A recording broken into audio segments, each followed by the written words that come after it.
The radiation rate is 9. THX, you're entering a critical phase. Alright, contact. Message. Respiratory count 347 or +7. Adrenal off, .74. We are. Can the American people change Washington, D.C.? In Washington today, you cannot fix Washington. Washington was created in deception, starting in 1868. The 41st Congress changed Washington to a corporate-style government and gave it an area of jurisdiction of 100 square miles, which is known as Washington, D.C., or the District of Columbia today. In 1974, some of the land was taken back from Washington, and today Washington is 68 square miles. Anyone who claims to be a citizen of the United States, under legal definition of the United States, is pledging their allegiance to Washington, D.C. or the District of Columbia. They are not Americans. You can be a U.S. citizen or you can be an American, but you can't be both. It's impossible.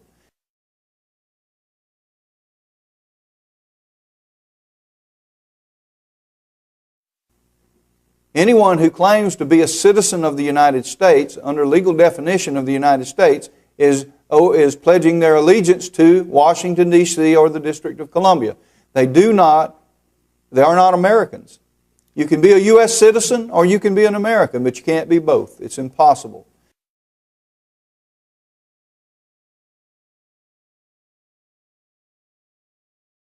The total jurisdictional authority and territory of the corporation in Washington is the District of Columbia, period. It has never been legislated any differently than that.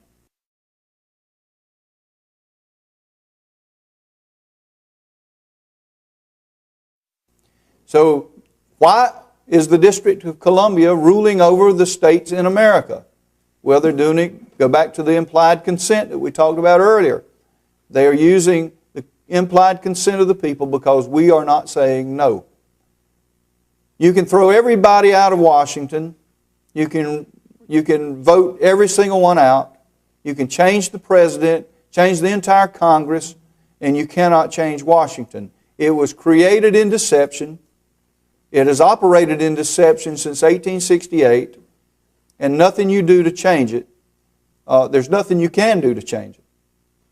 You can't change Washington.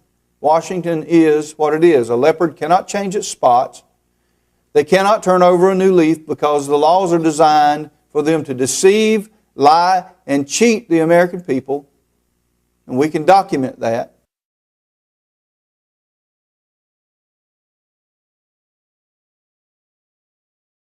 All right.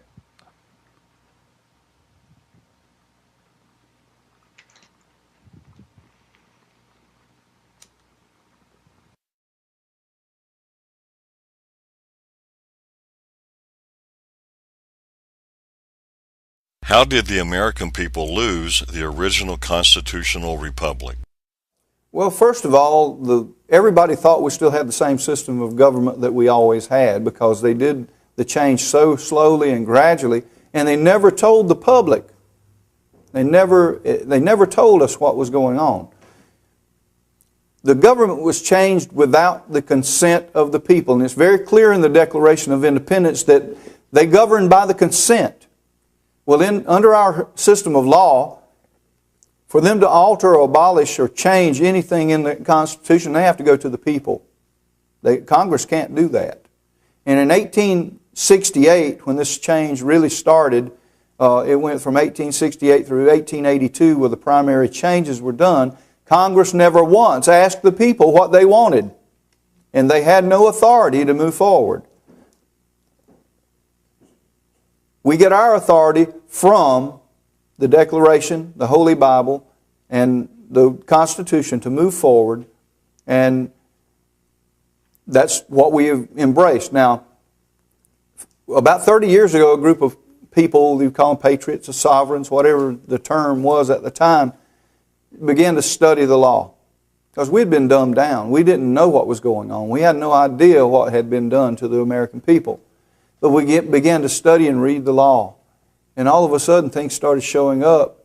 It's all in there. It's all recorded, but it's hidden. But when we started doing thousands, and many people across the country started doing studies, all of a sudden God gave the people an interest in the law. And it was part of a divine movement across this nation to wake up the people of America. All of this was orchestrated by God, folks. It was not orchestrated by us. God woke the people up, and they began to study, and they began to learn that the keys to their freedom was in the law already, and we just uncovered those keys, and we brought them out, and we began to use them. And we discovered that they never got our consent to do away with our republic. So everything that has been done since 1872 at the very latest, probably earlier than that, has been done without the consent of the people and therefore is unlawful. But that doesn't make it illegal. It is legal because we have given our implied consent. And implied consent works like this. If you're holding a cup of coffee and drinking a cup of coffee, and I walk up to you and I take that cup of coffee away from you and you don't say no or you don't protest, whose coffee is it? It's my coffee now. But if I try to take it away from you and you don't let me have it, you get to keep the coffee, right? That's the way implied consent works. The people did not say no. And so the government, in their legal system, decided that that is okay because they didn't protest. They didn't say no. Well, the people are standing up now by the thousands across America and joining with this republic and saying no. And now the legal system is in very much jeopardy because they cannot continue to operate without the consent of the people. And the people are not granting them that consent anymore. So they have no authority, and we have all the authority. Because this republic was sanctioned by Almighty God. It is recorded in history, and it has never been repealed.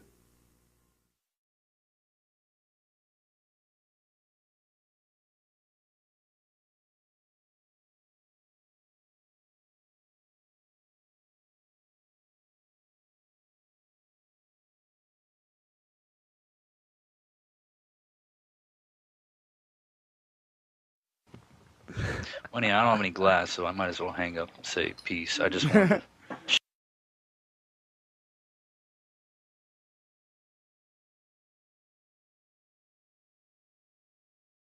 Why is there a two-party system in America today? Well, basically, the two-party system that we have today in Washington was created by the bankers. The bankers created the Democratic and Republican system of government to appear that the people really had a voice when they didn't.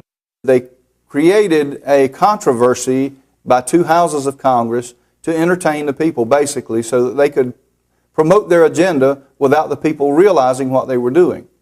And their agenda was to steal the wealth of America. This has been going on for a long time. And the people today are in a system of slavery. The 14th Amendment did not free the slaves. It just made millions of more slaves. That's not what was promoted to the public, but that's what actually happened. And today, your personal property and the public property that we all own together as supposed to own as sovereigns has been taken and mortgaged even without our knowledge or our will or our consent, and it's not lawful to do that. In the Republic, you will receive your property back. You will actually be landowners again. You will not pay property taxes. You will not have income taxes. You will not have unlawful taxes. And the cost of living will go down considerably. Industry will explode in this nation, and the people will be blessed again.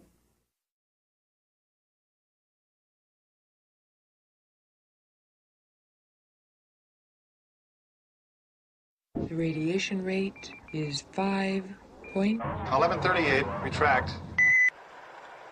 Share that with you. Nice kicking it. Switch trim. 1138, which roll? Which wicked roll up the roll? 1138, you're getting Talman contact. track to 220.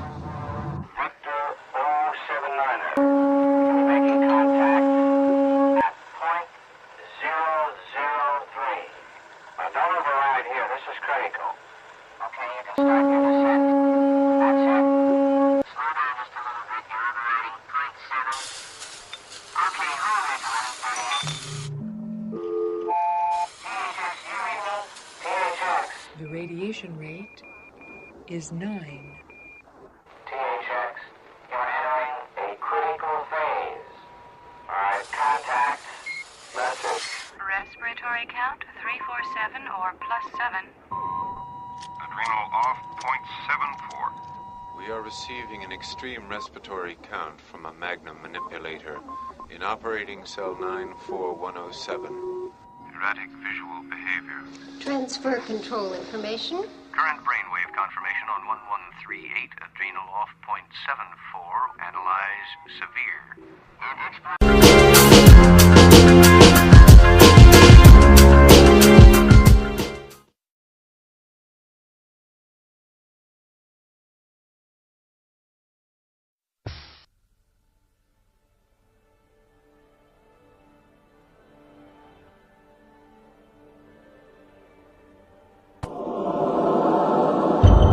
The truth becomes clearer when we simply look at our current banking system. According to a report entitled The Federal Reserve Directors, a study of corporate banking influence conducted by the Committee on Banking, Currency and Housing, House of Representatives in August 1976, it was concluded that all major financial banking cartels of the United States are all subsidiaries of the London Bank of England.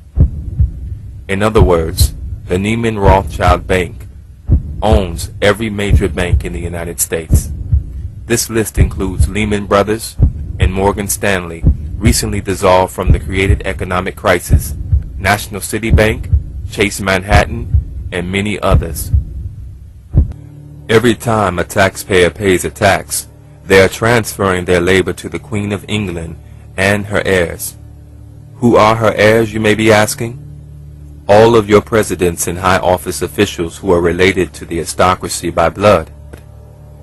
These officials are more commonly known as esquires. An esquire is defined as a man belonging to the higher order of English gentry, ranking immediately below a knight. To represent the crown, esquires or attorneys were used to handle the legal process of infiltrating the Americas. These esquires maintained positions of power, thus continuing control through British Admiralty law. Most of us have heard of Benjamin Franklin and John Adams and their early contributions to the United States, but what you may not have heard is that Benjamin Franklin, John Adams, and John Jay were all esquires to the crown. They negotiated the Paris Peace Treaty of 1783 on behalf of the United States. It becomes clearer now why the treaty seems to align in favor of the British, even though they supposedly lost the war. The Paris Peace Treaty did not give America title to land. The king's possessions in America were protected and governed by corporate charters.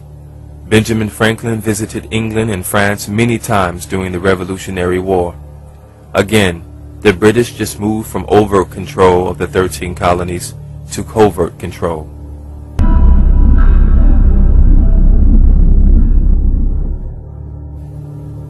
After the Civil War, the United States was financially weakened. Low on resources and still struggling to put the country back together, America needed money. The international bankers were right there to lend us all that we needed.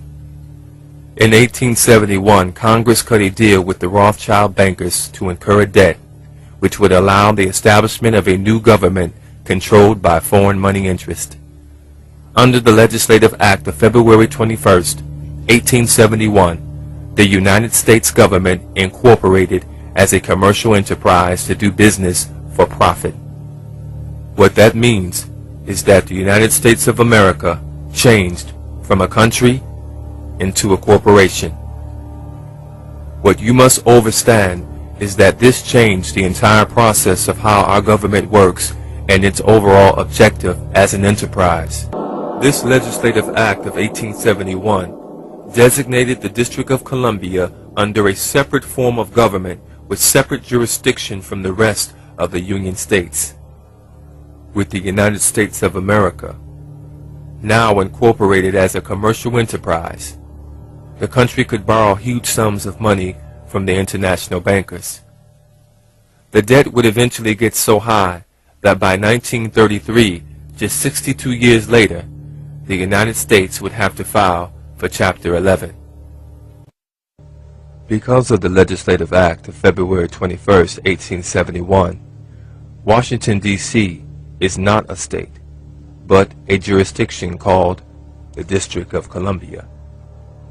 The evidence for this fact can be found in the 41st Congress, Session 3, Chapter 62, 1871, when they state, "An act to provide a government for the District of Columbia, be it enacted by the Senate and House of Representatives of the United States and Congress assembled, that part of the territory of the United States included within the limits of the District of Columbia be, and the same is hereby created into a government by the name of the District of Columbia, by which name is hereby constituted a body corporate for municipal purposes, and may be contract and be contracted with, sue and be sued."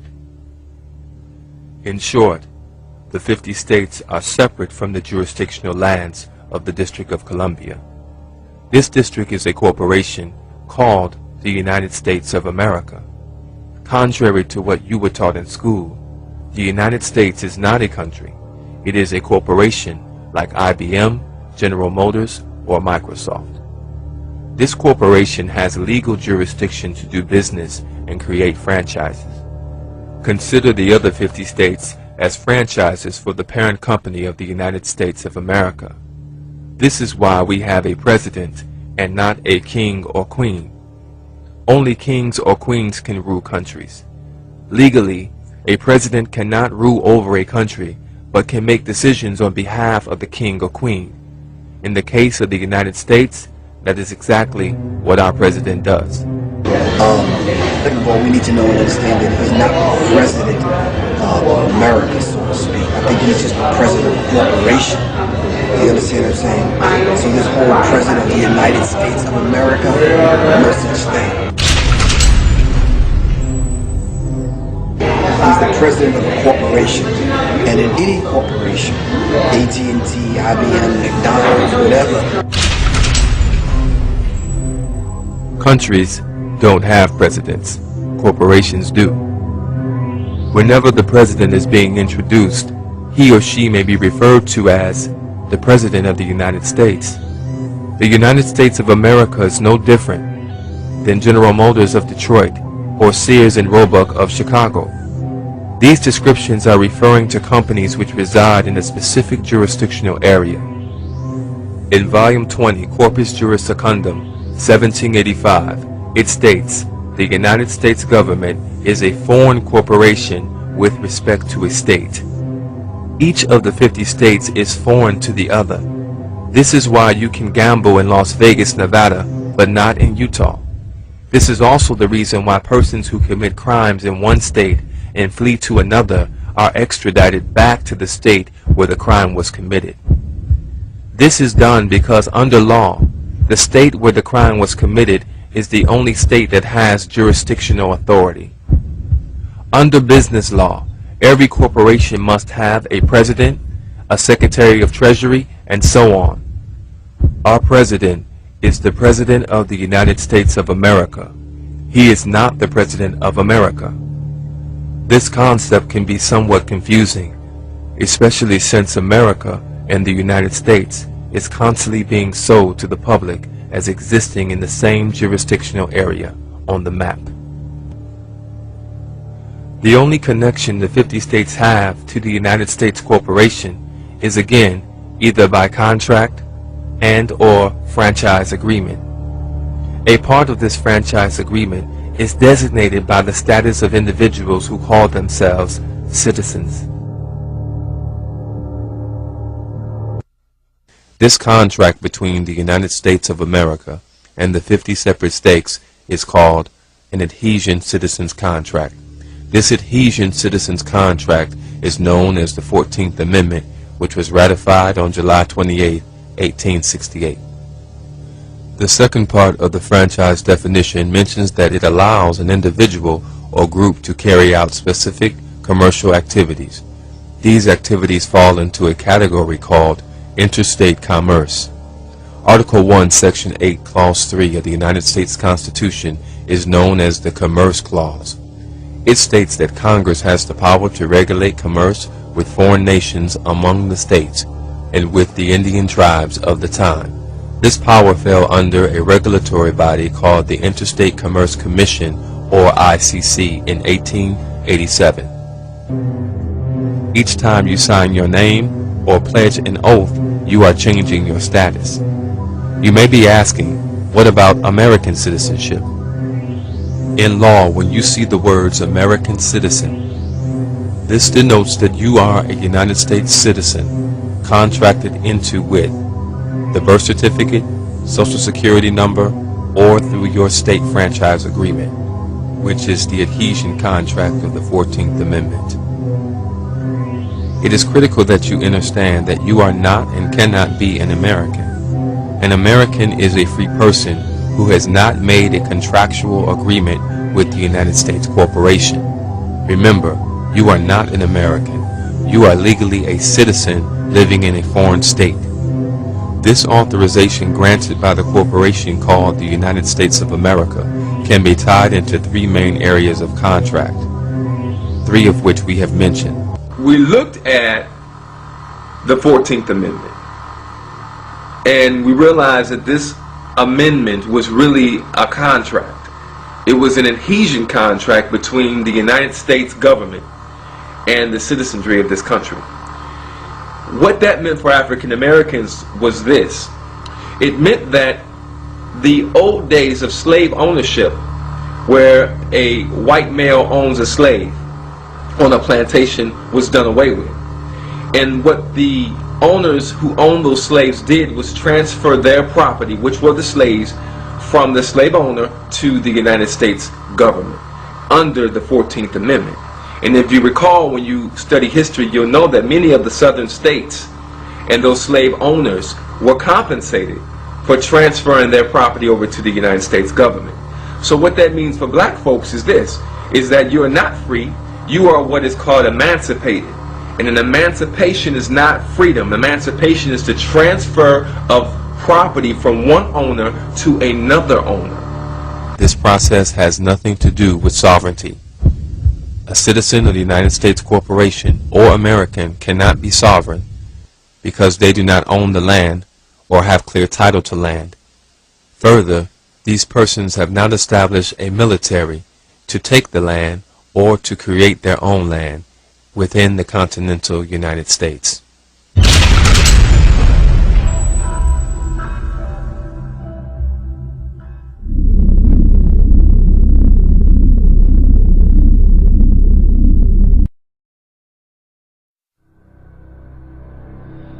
2 years ago, from my research, I'm convinced it's much more serious than that.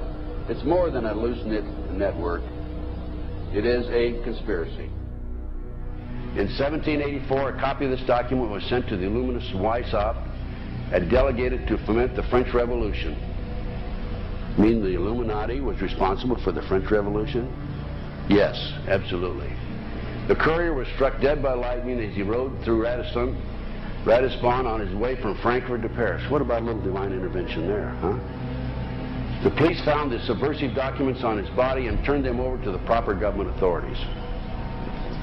After careful study of the plot, the Bavarian government ordered the police to raid Weishaupt's newly organized lodges of the Grand Orient and the homes of some of the most influential associates, including the castle of Baron Bossen-Sonderdorf.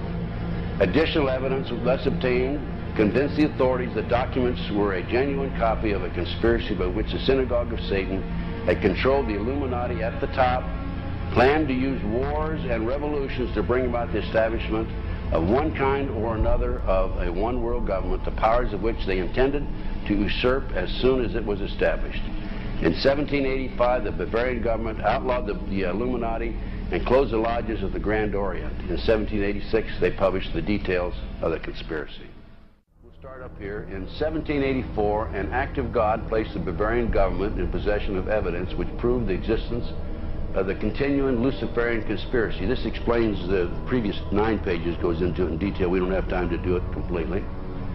Conspiracy. Adam Weishaupt, a Jesuit-trained professor of canon law, defected from Christianity and embraced the Luciferian ideology while teaching at Ingolstadt University. In 1770, the money lenders who had recently organized the House of Rothschild retained him to revise and modernize the age-old protocols designed to give the Synagogue of Satan ultimate world domination so they can impose the Luciferian ideology upon what remains of the human race after the final social cataclysm by use of satanic despotism. Weishaupt completed his task on May the 1st, 1776. It's a communist holiday, isn't it? May 1, 1776. The plan required the destruction of all existing governments and religions. In 1776, Weishaupt organized the Illuminati to put the plot into execution. The word Illuminati is derived from Lucifer and means holders of the light.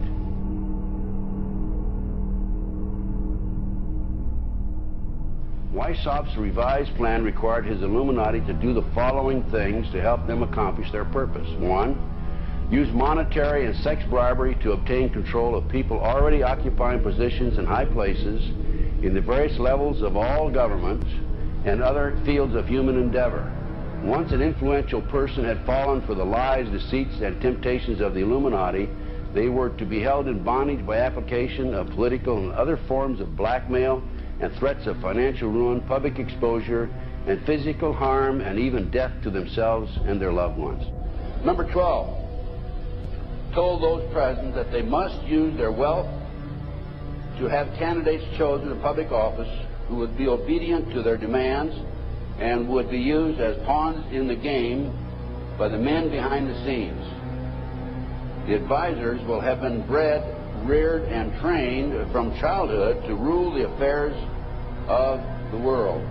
Number 13, control the press. Number 16, infiltrate into the secret Freemasonry to be used for their purposes. That's been documented many times. Number 17, expound the value of systematic deception, use high-sounding slogans and phrases, and advocate lavish promises to the masses, even though they cannot be kept. I will not forget the wound to our country and those who inflicted it. I will not yield. I will not rest. I will not relent in waging this struggle for freedom and security for the American people. So I don't know where he is. Nor do, I just don't spend that much time on him. We will not tire, we will not falter, and we will not fail.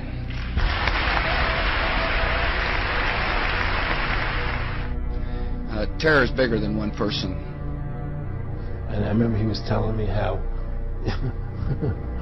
you're going to see soldiers looking in caves for people in Afghanistan and Pakistan and all these places, and there's going to be this war on terror, of which there's no real enemy. Who knows if he's hiding in some cave or not? We hadn't heard from him in a long time. Operation Northwoods, the plan called for innocent people to be shot on American streets. This is the Pentagon. For boats carrying refugees fleeing Cuba to be sunk on the high seas. For a wave of violent terrorism to be launched in Washington, D.C., Miami, and elsewhere. People would be framed for bombings they did not commit. Planes would be hijacked using phony evidence, all of which would be blamed on Castro to justify an invasion of Cuba 40 years ago. An aircraft at Elgin Air Force Base would be painted and numbered as an exact duplicate for a civil registered aircraft belonging to a CIA proprietary organization in the Miami area. At a designate time, the duplicate would be substituted for the actual civil aircraft and would be loaded with selected passengers, all boarded under carefully prepared aliases. The actual registered aircraft would be converted into a drone, remote control plane, their word for it. Takeoff times of the drone aircraft and the actual aircraft would be scheduled to allow a rendezvous south of Florida. I mean, he's been tested unlike any other president. This 9/11.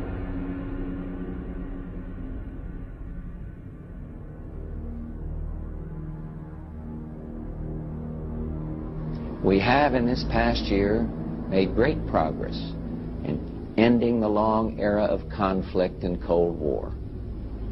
We have before us the opportunity to forge for ourselves and for future generations a new world order, a world where the rule of law, not the law of the jungle, governs the conduct of nations.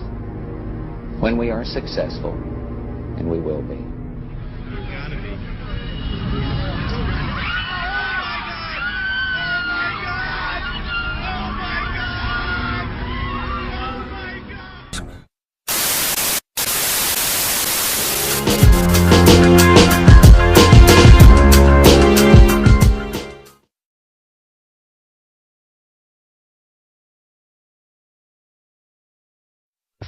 Given what most Americans believe, the next statement may be more shocking than any previous.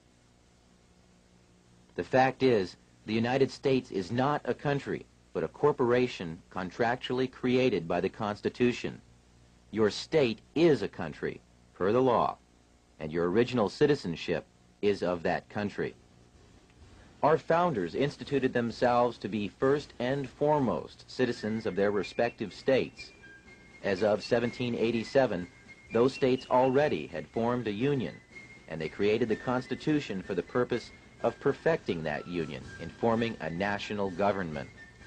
They did not intend that the new nation have any jurisdiction or powers over the states or their citizens that were not specifically enumerated in the Constitution. They stated this point quite clearly in Article 1, Section 8, Clause 17 of the Constitution.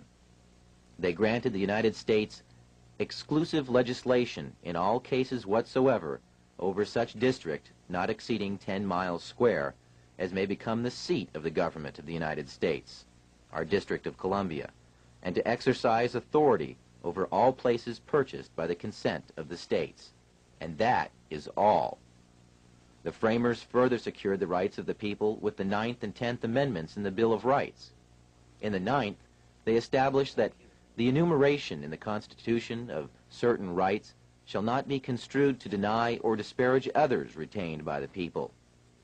And in the 10th, they made clear that the powers not delegated to the United States by the Constitution, nor prohibited by it to the states, are reserved to the states respectively, or to the people. The only way the federal government can have any jurisdiction beyond these constitutional clauses is by written permission or contract. Which leads us to another piece of the puzzle, the 14th Amendment to the Constitution, ratified in 1868 following the Civil War. As barbaric as it may sound today, the black slaves, prior to the conclusion of the Civil War, were legally considered to be property, with none of the rights or privileges of free-born people, only duties. The money interests took advantage of America's desire to free the slaves and found a way to use the swiftly adopted post-war constitutional amendments to enslave all of the people. The deceit is in the wording of both the 13th and 14th Amendments. You will note that the 13th Amendment provides that neither slavery nor involuntary servitude shall exist within the United States. But why the emphasis on involuntary servitude? Isn't it the same thing as slavery? Sure it is. But they had to mention the concept of involuntary servitude because they wished to retain another type of slavery, voluntary servitude. Voluntary servitude is an ancient and established concept. It was the way serfs became subjects to their lords during feudal times in England and other European countries. It was a way for free men to earn a living at a time when all property was held by a select few, and thus anyone who wanted to farm and support their family had first to agree to be subject to a lord of the land. Our forefathers hated this concept and designed our Constitution to exclude titles of nobility, making all Americans sovereign. The 14th Amendment turned the intention of the founders on its ear by making voluntary servitude a requirement for former slaves to gain the rights already guaranteed to free-born United States citizens. When the slaves were released from their involuntary servitude following the war, their status was changed from that of being property to that of being a person. But being a person still entitled them to none of the rights associated with citizenship. So the 14th Amendment ostensibly was written to provide the former slaves with the same constitutional rights of freeborn American citizens, but only if they agreed first to become subject to the jurisdiction of the corporate United States. Making oneself paramountly, that is, first subject to the jurisdiction of the laws of the United States, however, limits access to parts of the Bill of Rights, as we'll explain in a moment. But first remember, anyone who voluntarily subjects himself to the laws or jurisdiction of another is, in every way, obligated to abide by the terms of any contracts or laws established by whomever establishes the rules of the contract. In simple terms, this meant that the former slaves became subjects first to the United States, and secondly to the state in which they lived. They had no sovereignty whatsoever. This status had never existed in the United States prior to that time. The 14th Amendment created a new class of citizenship in the United States, a second-class citizenship. Up until 1868, every American was a paramount citizen of their state, and by virtue of that, also a citizen of the United States, with full individual sovereignty as guaranteed by Amendments 9 and 10 in the Bill of Rights. But so-called naturalized citizens, or 14th Amendment citizens, are paramountly subject to all laws of the United States, and, having no status as freeborn citizens, have no access at all to the unenumerated rights retained for the people by Articles 9 and 10 of the Bill of Rights. That's because, in order to get any rights at all, they had to subject themselves to the jurisdiction of the corporate United States, which left them no unenumerated rights. The only rights they had were those specifically written into the Constitution. The sad tragedy of America today is that all U.S. citizens, regardless of race, are now 14th Amendment slaves due to contracts with the government of the United States through Social Security, birth certificates, driving licenses, citizenship statements, tax forms, and many other documents. The true paramount citizenship that all Americans deserve is that of their respective state, which is a sovereign citizenship. Such status would exempt them from federal and state income taxes, as well as property and inheritance taxes. This sovereign citizenship was the status held by our forefathers. Now, if you're still thinking that the U.S. government needs to have a central bank and collect income tax or it will collapse, think again. Over 2/3 of the federal government's income is derived from sources other than income tax. There is even evidence suggesting that none of your income tax is used by the government. Fees, excise taxes, tariffs, sales taxes, and other forms of income have easily supported the U.S. budget in the past and could easily support it now. We have done without a national bank for large stretches of our history, and the U.S. Treasury is perfectly capable of printing and managing a money supply. In fact, the only constitutionally sanctioned currency is backed by gold or other precious metals. This is a far more stable form of currency and is the type of money the Treasury was designed to handle. The government was doing so well collecting money under these original laws that it had amassed a huge surplus by the time this cartoon was penned 100 years later in 1887, when there still was no income tax collected at all. Up to this point, we have shown you how the money interests have 1. Established the Federal Reserve System, and 2. Exploited a second class of citizenship created by the 14th Amendment for other purposes. And we have mentioned a few names involved in the creation of the Fed. But there are other organizations working for our economic enslavement as well, along with other extremely rich and powerful international bankers. Those who support the Fed have created a global movement to centralize economic power in various puppet organizations that preach peace and stability through some variation of socialism, but act aggressively to draw nations into a web of foreign debt and servitude to their agenda. The United Nations, the World Monetary Fund, and the Council on Foreign Relations are all committed to an agenda of world domination through manipulation of economic power. The Council on Foreign Relations openly admits to being a private club, yet it is the primary recruiting post in both international banking and the federal government of the United States.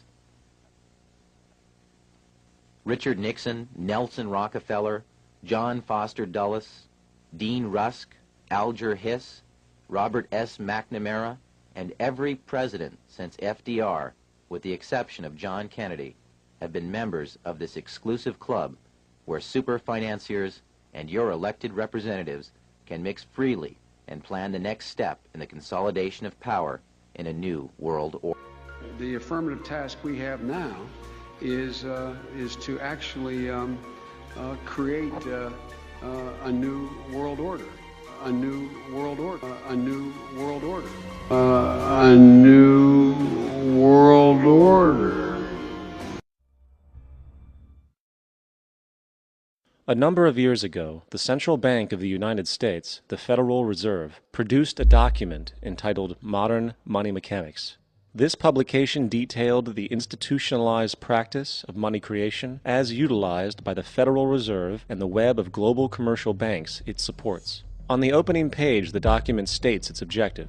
The purpose of this booklet is to describe the basic process of money creation in a fractional reserve banking system.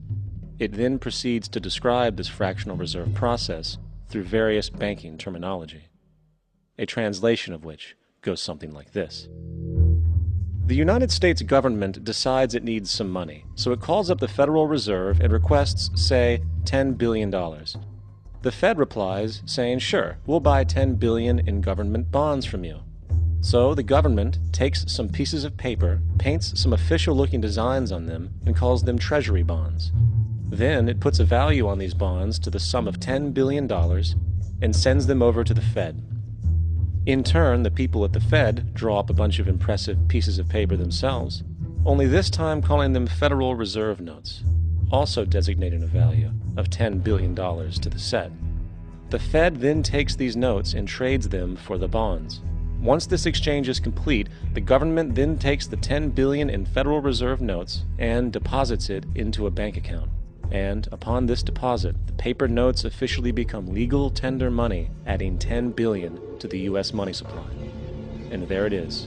$10 billion in new money has been created. Of course, this example is a generalization, for, in reality, this transaction would occur electronically, with no paper used at all. In fact, only 3% of the U.S. money supply exists in physical currency. The other 97% essentially exists in computers alone. Now, government bonds are, by design, instruments of debt, and when the Fed purchases these bonds, with money it essentially created out of thin air, the government is actually promising to pay back that money to the Fed. In other words, the money was created out of debt. This mind-numbing paradox of how money or value can be created out of debt or a liability will become more clear as we further this exercise. So, the exchange has been made and now $10 billion sits in a commercial bank account. Here's where it gets really interesting. For as based on the fractional reserve practice, that $10 billion deposit instantly becomes part of the bank's reserves, just as all deposits do. And regarding reserve requirements, as stated in Modern Money Mechanics, a bank must maintain legally required reserves equal to a prescribed percentage of its deposits. It then quantifies this by stating, under current regulations, the reserve requirement against most transaction accounts is 10%. This means that with a $10 billion deposit, 10% or $1 billion is held as the required reserve, while the other $9 billion is considered an excessive reserve and can be used as the basis for new loans. Now, it is logical to assume that this $9 billion is literally coming out of the existing $10 billion deposit. However, this is actually not the case. What really happens is that the $9 billion is simply created out of thin air on top of the existing $10 billion deposit. This is how the money supply is expanded. As stated in Modern Money Mechanics, of course they, the banks, do not really pay out loans from the money they receive as deposits. If they did this, no additional money would be created. What they do when they make loans is to accept promissory notes, loan contracts, in exchange for credits, money, to the borrower's transaction accounts. In other words, the $9 billion can be created out of nothing simply because there is a demand for such a loan and that there is a $10 billion deposit to satisfy the reserve requirements. Now, let's assume that somebody walks into this bank and borrows the newly available $9 billion. They will then most likely take that money and deposit it into their own bank account.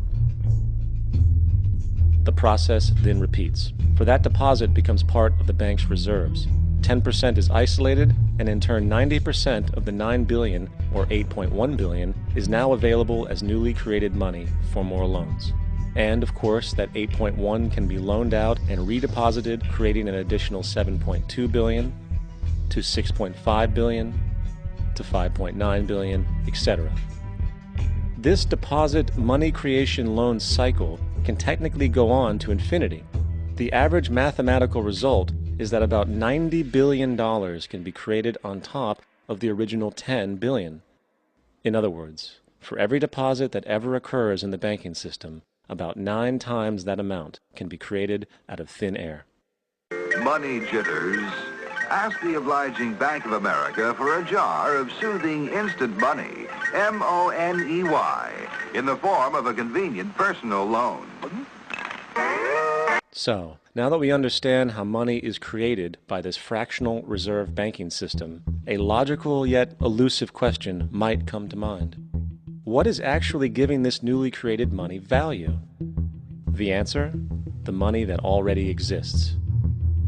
The new money essentially steals value from the existing money supply. For the total pool of money is being increased irrespective to demand for goods and services. And as supply and demand finds equilibrium, prices rise, diminishing the purchasing power of each individual dollar. This is generally referred to as inflation, and inflation is essentially a hidden tax on the public. What is the advice that you generally get? And that is inflate the currency. They don't say debase the currency. They don't say devalue the currency. They don't say cheat the people who are saved. They say lower the interest rates. The real deception is when we distort the value of money. When we create money out of thin air, we have no savings, and yet there's so-called capital. So my question boils down to this: how in the world can we expect to solve the problems of inflation, that is, the increase in the supply of money, with more inflation? Of course, it can't. The fractional reserve system of monetary expansion is inherently inflationary. For the act of expanding the money supply, without there being a proportional expansion of goods and services in the economy, will always debase a currency. In fact, a quick glance at the historical values of the US dollar versus the money supply reflects this point definitively, for the inverse relationship is obvious. $1 in 1913 required $21.60 in 2007 to match value. That is a 96% devaluation since the Federal Reserve came into existence.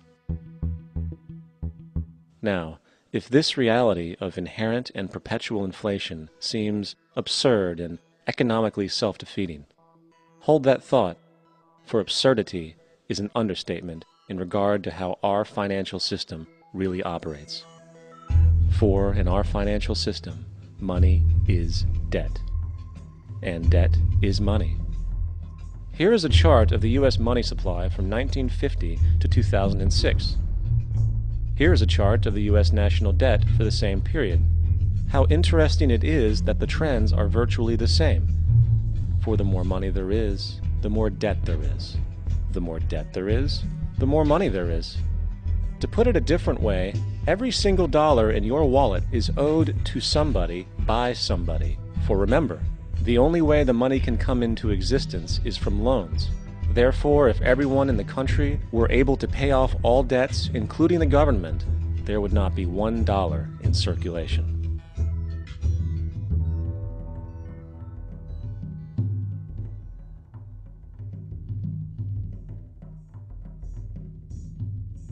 In fact, the last time in American history the national debt was completely paid off was in 1835, after President Andrew Jackson shut down the central bank that preceded the Federal Reserve.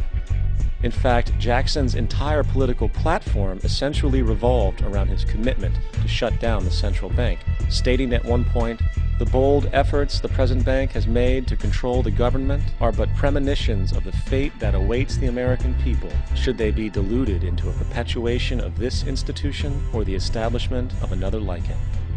Unfortunately, his message was short-lived, and the international bankers succeeded to install another central bank in 1913, the Federal Reserve. And as long as this institution exists, perpetual debt is guaranteed. Now, so far we have discussed the reality that money is created out of debt, through loans. These loans are based on a bank's reserves, and reserves are derived from deposits. And through this fractional reserve system, any one deposit can create 9 times its original value, in turn debasing the existing money supply, raising prices in society. And since all this money is created out of debt and circulated randomly through commerce, people become detached from their original debt, and a disequilibrium exists, where people are forced to compete for labor in order to pull enough money out of the money supply to cover their costs of living.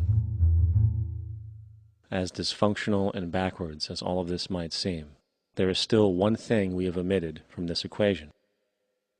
And it is this element of the structure which reveals the truly fraudulent nature of the system itself: the application of interest. When the government borrows money from the Fed, or when a person borrows money from a bank, it almost always has to be paid back with accrued interest. In other words, almost every single dollar that exists must be eventually returned to a bank with interest paid as well. But if all money is borrowed from the central bank and is expanded by commercial banks through loans, only what would be referred to as the principal is being created in the money supply. So then, where is the money to cover all of the interest that is charged? Nowhere. It doesn't exist. The ramifications of this are staggering, for the amount of money owed back to the banks will always exceed the amount of money that is available in circulation. This is why inflation is a constant in the economy, for new money is always needed to help cover the perpetual deficit built into the system, caused by the need to pay the interest. What this also means is that mathematically, defaults and bankruptcy are literally built into the system, and there will always be poor pockets of society that get the short end of the stick. An analogy would be a game of musical chairs, for once the music stops, somebody is left out to dry. And that's the point. It invariably transfers true wealth from the individual to the banks. For if you are unable to pay for your mortgage, they will take your property. This is particularly enraging when you realize that not only is such a default inevitable due to the fractional reserve practice, but also because of the fact that the money that the bank loaned to you didn't even legally exist in the first place. In 1969, there was a Minnesota court case involving a man named Jerome Daly, who was challenging the foreclosure of his home by the bank which provided the loan to purchase it. His argument was that the mortgage contract required both parties, being he and the bank, each put up a legitimate form of property for the exchange. In legal language, this is called consideration.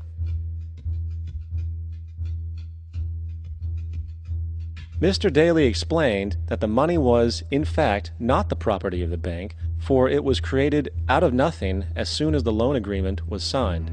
Remember what modern money mechanics stated about loans? What they do when they make loans is to accept promissory notes in exchange for credits. Reserves are unchanged by the loan transactions, but deposit credits constitute new additions to the total deposits of the banking system. In other words, the money doesn't come out of their existing assets. The bank is simply inventing it, putting up nothing of its own except for a theoretical liability on paper.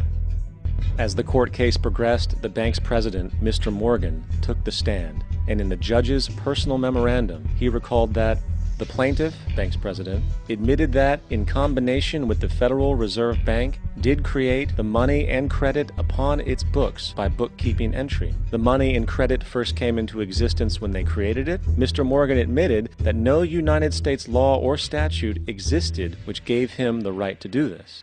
A lawful consideration must exist and be tendered to support the note.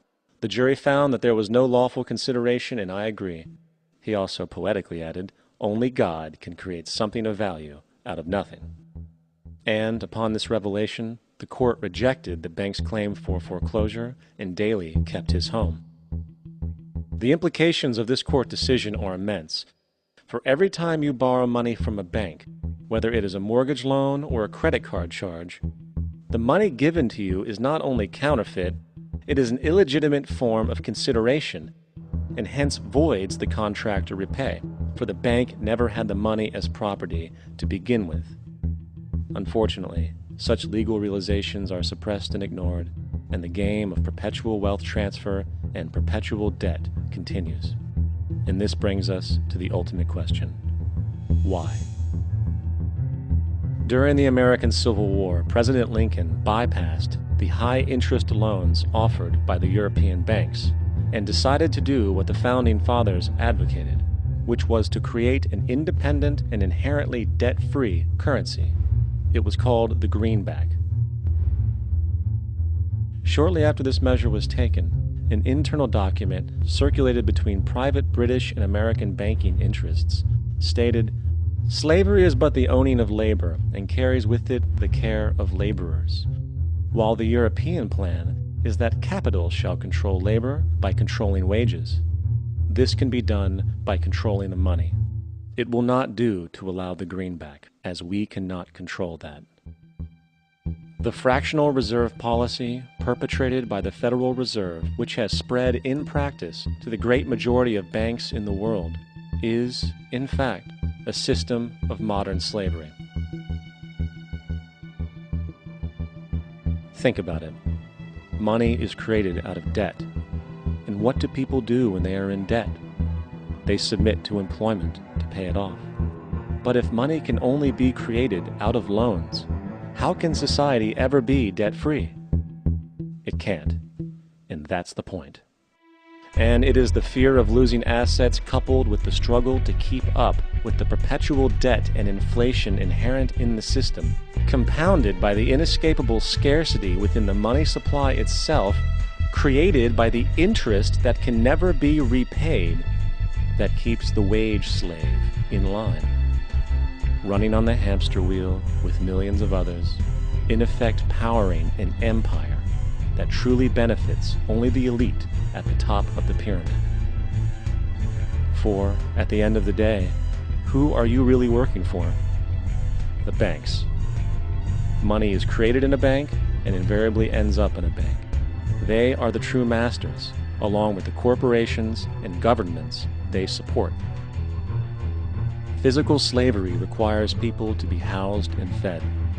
Economic slavery requires people to feed and house themselves. It is one of the most ingenious scams for social manipulation ever created, and at its core, it is an invisible war against the population. Debt is the weapon used to conquer and enslave societies, and interest is its prime ammunition. And as the majority walks around oblivious to this reality, the banks, in collusion with governments and corporations, continue to perfect and expand their tactics of economic warfare, spawning new bases, such as the World Bank and International Monetary Fund. A common misconception among people is that any rule or regulation that governs them falls under one category: law. But there are many other forms of law that people abide by without realizing that they simply do not apply to them. Another misconception is that a nation's constitution gives us our rights. A constitution does nothing more than list the rights that we already have. We are born with inalienable rights, endowed to us by our Creator. They are not given to us, and they cannot be given away. The most a person can do with a right is choose whether to exercise it or not. Maritime admiralty law is what's known as the law of the water. It is superseded by civil law and only applies to those who willingly contract themselves into it. The definition of admiralty law is a body of private international law governing the relationships between private entities which operate vessels on the oceans. Let's look at how and why a form of law that is fashioned to govern corporations, businesses, and vessels has imposed its rule over natural human beings. This is all done through a form of word magic. A simple perversion of language has made it possible to convince people around the world that these alternative laws apply to them. One of the predominant beliefs in modern culture is that licenses, permits, registrations, and other forms of documentation are required to operate motor vehicles, use public roads, build structures and establishments, engage in free enterprise, and much more. Sadly, these beliefs are based on little to no investigation whatsoever, and are false. This belief structure is perpetuated by maritime admiralty law. This form of law was originally created to govern ships docking in foreign nations for the import or export of products and resources. It deals with banking and merchant affairs, not civil affairs. When a product is taken off of a ship and brought into a foreign land, that nation takes custody of the resource and accounts for it with a certificate. That certificate marks the birth date of that product in the custody of the respective nation. Think of why it is supposedly required to have a certificate of live birth in the first place. The Barron's Dictionary of Banking Terms defines a certificate as a paper establishing an ownership claim. So right there, we notice that everyone with a birth certificate is defined as being owned. People are used as collateral with other nations because the U.S. is bankrupt. The United States declared bankruptcy on March 9th of 1933. At this point, the U.S. began taking out loans from a private, non-government affiliated corporation called the Federal Reserve. With no money to pay back the loans, the United States began using the citizens as collateral. All birth and marriage certificates are literally warehouse receipts. Just look at the similarities of warehouse receipts and birth certificates. Both document the date of issue, a serial number, registration number or receipt number, a description of the product, and an authorized informant to notify the appropriate government agency. With all of this information being readily available, the majority of people are unaware of their involvement with maritime admiralty law. This is possible through the manipulation of language. This admiralty law changed the meaning of the word person from a natural living person to a corporation. Driver's licenses, vehicle registrations, auto insurance forms, building permits, gun permits, work permits, tax filing documents, birth and death certificates, traffic citations, and many other forms of documentation that were once believed to be absolutely necessary only apply to persons or corporations.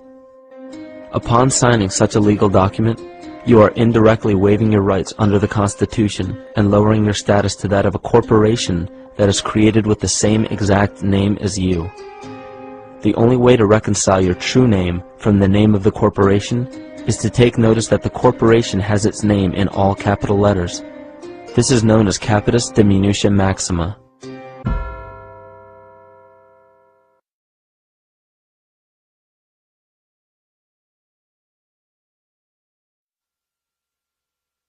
There are two kinds of law on the earth, as I've said. One is called civil law, which is the law of the land, and one is called maritime admiralty, which is called the law of water. Maritime admiralty is banking law, and the law on the maritime admiralty says that you, because you came out of your mother's water, are a maritime admiralty product. This is why the ship is sitting in its berth and it's tied to the dock, and the captain has to give a certificate of manifest to the port authorities because money is changing hands. This is why when you were born, you have to have a birth certificate. You are a maritime admiralty product, and therefore your birth certificate is signed by your mother, and where your mother signed on the birth certificate, get it, you will see it does not say parent or mother, it says informant. Your mother was informing the bank that she has just produced another product to be bought and sold. England, the British Crown, through international banking, owns your physical body, and that's the law. And if you could get your original birth certificate back, you would find that on the back of the birth certificate are all the banks around the world. All over the world, banks have used your birth certificate because you are a stock in a maritime admiralty banking scheme where you make money for banks. Consequently, the corporation and government and people who want to control you, they create a second you, and that second you that they control, that they created, is all capital letters. Check it out. Anytime you get a bill, get a lawsuit, you get a fine, a ticket, somebody sends you a bill from the Department of Water and Power, check it out on your driver's license, on your Social Security card, on your insurance card, anything, period, anything having to do with business, your name will always be all capital letters, because only all capital letters can be dealt with by banks and government. Anytime you have a name upper or lowercase, that applies to you. I've got no control of you. You sign a contract in which your name is in all capital letters, now I can take it to court.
You don't think that it's what the national debt is the national debt measures the wealth. The national debt, don't we have to... The wealthier we are.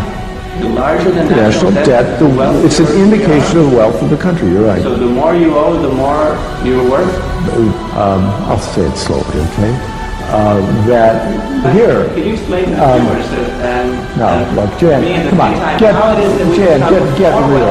Jan, get real. I can't explain... If you shut up, Jan, I think this interview's come to an end. Someday, when you shut up and you want to talk about something, let's talk about it. Thank you. No, we're done. Get out of here. Let's just change the subject.